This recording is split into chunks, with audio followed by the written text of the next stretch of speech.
एक वक्त था जब पंजाब की धरती पर एक ऐसा साम्राज्य था जिसकी ताकत की मिसालें दी जाती थीं। सोचिए, एक ऐसा साम्राज्य जिसे एक शेर ने अपनी हिम्मत और अपनी तलवार के दम पर खड़ा किया था। लेकिन आज हम उस साम्राज्य के बनने की नहीं, बल्कि उसके बिखर जाने की कहानी जानेंगे।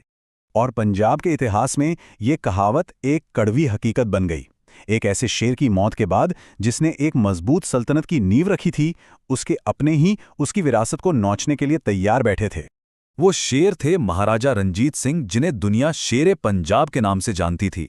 साल था 1839। जब उनकी मौत हुई तो ये सिर्फ एक राजा का अंत नहीं था। नहीं, ये तो उस भयानक तूफान की शुरुआत थी जो पूरे सिख साम्राज्य को बहा कर ले जाने वाला था। अभी महाराजा रंजीत सिंह की चिता की आग ठीक से ठंडी भी नहीं हुई थी कि लाहौर के दरबार में साजिशों की आग भड़क उठी। जैसे ही उनके बेटे खड़क सिंह गद्दी पर बैठे, पूरा साम्राज्य, पूरा दरबार दो बड़े गुटों में बंट गया। एकता का वो धागा जैसे टूट चुका था जिसे रंजीत सिंह ने सबको एक साथ बांध रखा था। ये वो दौर था जब सिख साम्राज्य का सबसे बड़ा दुश्मन कोई बाहरी ताकत नहीं थी, बल्कि उसके अपने ही लोग थे। तख्त के लिए यह संघर्ष एक ऐसे खूनी खेल में बदल गया था जहां अपने ही अपनों के खून के प्यासे हो गए थे। तो लाहौर दरबार में सत्ता की ये जो लड़ाई थी, वो मुख्य रूप से दो गुटों के बीच थी।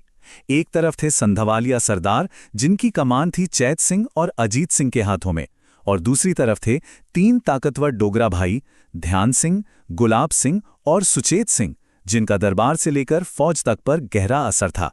और इस लड़ाई का नतीजा था अराजकता। जरा इस वक्त की रफ्तार पर गौर कीजिए। सिर्फ 4 सालों के अंदर उस तख्त ने 4 बादशाहों का खून देखा। 1839 में खड़क सिंह राजा बने। 1840 तक उनकी और उनके होनहार बेटे नौनिहाल सिंह दोनों की मौत हो गई। फिर 1841 में रंजीत सिंह के दूसरे बेटे शेर सिंह आए और 1843 में उनकी भी हत्या कर दी गई। इन सब में सबसे दर्दनाक और रहस्यमयी मौत थी नौनिहाल सिंह की। कहते हैं वो एक होनहार राजकुमार थे, शायद साम्राज्य को बचा सकते थे। लेकिन जिस दिन वो अपने पिता खड़क सिंह का अंतिम संस्कार करके लौट रहे थे, उसी दिन एक मेहराब के नीचे दबकर उनकी जान चली गई। क्या ये एक हादसा था या फिर एक सोची समझी साजिश? ये सवाल आज भी इतिहास में गूंजता है। अब देखिए, जब लाहौर का दरबार अपने ही खून से लाल हो रहा था, तब सरहद के पार, सतलुज नदी के उस पार, एक और ताकत इस पूरे तमाशे को बड़े गौर से देख रही थी। वो थे अंग्रेज, जो बस सही मौके का इंतजार कर रहे थे। और आखिरकार 11 दिसंबर 1845 को अंग्रेजों को वो मौका मिल ही गया। जैसे ही खालसा फौज ने सतलुज नदी पार की, गवर्नर जनरल लॉर्ड हार्डिंग की सेना से उनका सामना हुआ। मुदकी और फिरोज शाह की लड़ाइयों में खालसा फौज ने ऐसी बहादुरी दिखाई कि अंग्रेजों के पैर उखड़ गए। उन्होंने दुनिया की सबसे ताकतवर सेना को हैरान करके रख दिया था।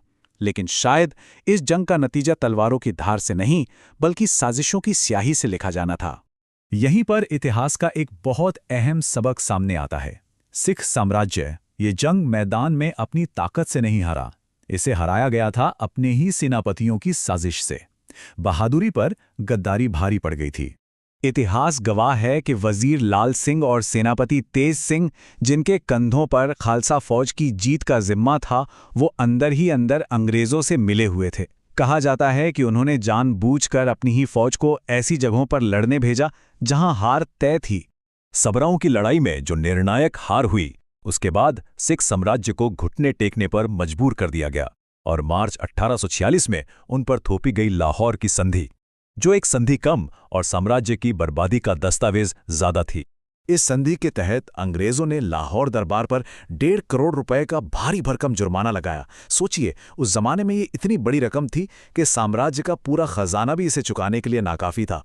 अब अंग्रेजों की चाल देखिए, कितनी शातिर थी। जब लाहौर दरबार ये जुर्माना नहीं चुका पाया तो एक ऐसी शर्त रखी गई जिसने साम्राज्य की कमर ही तोड़ दी। उन्हें अपने साम्राज्य का सबसे खूबसूरत हिस्सा कश्मीर अंग्रेजों को सौंपना पड़ा। और फिर अंग्रेजों ने वही कश्मीर डोगरा नेता गुलाब सिंह को महज 1 करोड़ रुपए में बेच दिया। वही गुलाब सिंह जो सिख दरबार की अंदरूनी लड़ाई का एक बड़ा चेहरा थे। मतलब इस एक सौदे ने साम्राज्य से उसका ताज भी छीन लिया और उसके एक दुश्मन को और मजबूत भी कर दिया। पहला घाव बहुत गहरा था, लेकिन आखिरी कील ठोकनी अभी बाकी थी। गवर्नर जनरल लॉर्ड डलहौजी के आने के बाद 1848 में दूसरी आंग्ल-सिख जंग शुरू हुई और ये जंग सिख साम्राज्य के ताबूत में आखिरी कील साबित हुई। आखिरी और सबसे बुरी हार गुजरात की लड़ाई में हुई। इस लड़ाई को अंग्रेज़ों की तोपों के ज़बरदस्त दबदबे की वजह से तोपों की लड़ाई भी कहा जाता है। इस एक हार ने सिख फौज की कमर पूरी तरह से तोड़कर रख दी। और इसी के साथ वो कहानी अपने अंत पर आ पहुंची। वो साम्राज्य जिसे रणजीत सिंह ने अपने खून और पसीने से सींचा था, अब उसका सूरज हमेशा के लिए डूबने वाला था। 30 मार्च 1849 ये वो तारीख थी जब लॉर्ड डलहौजी ने आधिकारिक तौर पर यह ऐलान कर दिया कि पंजाब को ब्रिटिश साम्राज्य में मिला लिया गया है। शेर पंजाब का साम्राज्य अब बस इतिहास के पन्नों में सिमट कर रह गया था। सिर्फ जमीन ही नहीं छीनी गई, उस साम्राज्य की आत्मा भी छीन ली गई। दुनिया का सबसे मशहूर हीरा कोह-ए-नूर, जिसे महाराजा रणजीत सिंह बड़े नाज से पहनते थे, उसे भी ले जाकर ब्रिटिश ताज का हिस्सा बना दिया गया।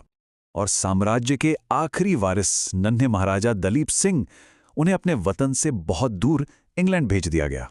वो अपनी पूरी जिंदगी अपनी पहचान और अपने राज के लिए तरसते रहे और 1893 में पेरिस में गुमनामी में उनकी मौत हो गई।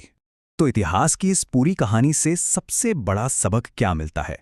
क्या ये कि बड़े बड़े साम्राज्य बाहरी दुश्मनों से ज्यादा अंदर लगी दीमक से खोखले हो जाते हैं? पंजाब के साम्राज्य का पतन हमें इसी एक सवाल पर सोचने के लिए मजबूर कर देता है।